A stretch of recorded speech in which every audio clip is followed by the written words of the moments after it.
The Muslim community is really working hard on combating misinformation. We have the religious leaders and the Muslim organizations giving sessions of awareness, talking about the vaccine, getting the doctors and the specialists to talk always about the importance of taking the vaccine, how the vaccine is working, and also giving the platform to the Muslim community to ask questions about their concerns. I think the Muslim community has responded in such a great way that is reflected in the rate of the vaccination now. And we're all working hard to get out of the situation and get our life back to normal soon. Why has there been a backlash against you personally for encouraging people to be vaccinated? Some people, they have misinformation. They just go through the wrong source of information about vaccine. And this is a normal result of knowing something that is going against what you believe in. And that's why I'm not getting upset or sad when people attack or make even some claims sometimes that I'm pushed by government, I have an agenda. And it actually gives me the opportunity to give them that excuse. And I invite them to go through sessions, to ask their questions, to express their concerns.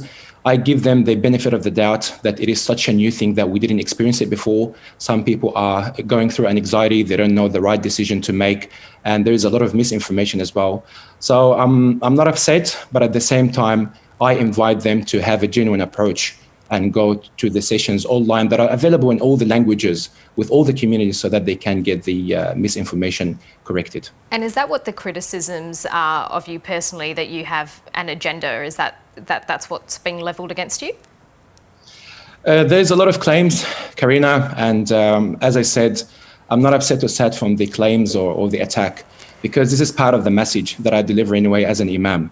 I believe that a person of a message would be criticized, would be attacked sometimes, but at the same time, I give the people the excuse of not knowing. There's a lot of misinformation that is there, especially some communities that do not have the information about the vaccine. And that's why I try actually to approach the people that are attacking. I'm not blocking comments on Facebook. I let people message me and ask me questions, and I communicate with them as much as I can so that I can give them the advice to go through some sessions that I refer them to.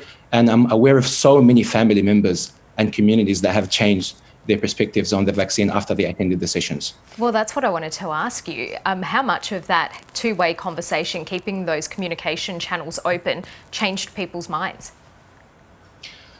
It's happening in such a good way because, as I said again, I have my Facebook account, we have the mosque page as well, we have the Muslim community WhatsApp groups that are there, we share all the information there. And I have seen so many families, especially like the case of Sayla and so many other families that have had a very hard situation because of COVID. I think talking about experiences as well, people seeing the cases, how much families are suffering from the cases that they have, or their loved ones being in the ICU unit.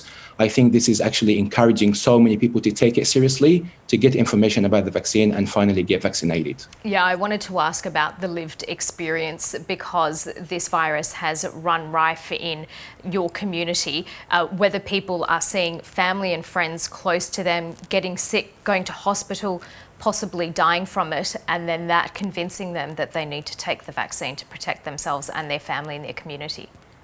Absolutely. This is one of the most important things now. And that's why there are brave people. I would actually like to thank them so much for talking about their experiences and what's happening. We have a lot of stories that are there, that are coming on the TV or the newspapers that are talking about their families, their parents and their children.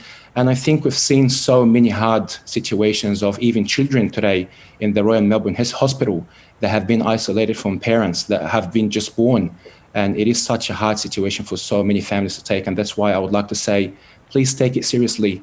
Look at the hard situation that we are in now and look at the positivity that we can get after taking the vaccine. We know that over the course of the vaccine rollout, two of the biggest issues have been access and trust. And when you have community leaders that people trust, they're more likely to get vaccinated. How do you feel those conversations are going overall with the Muslim community? The conversations are going in, as I said, in such a great way. We have many Muslim organizations like the Islamic Council of Victoria, that has been doing a lot of sessions about COVID vaccine. We have the Islamic Museum of Australia as well that has opened the doors for the to be a vaccine hub. We have the imams, we have the religious leaders, not only from the Muslim community, from all the religions, from the multicultural communities that are encouraging the people. And I think the more we establish the connection and the communication with the community members, we combat misinformation in such a great way.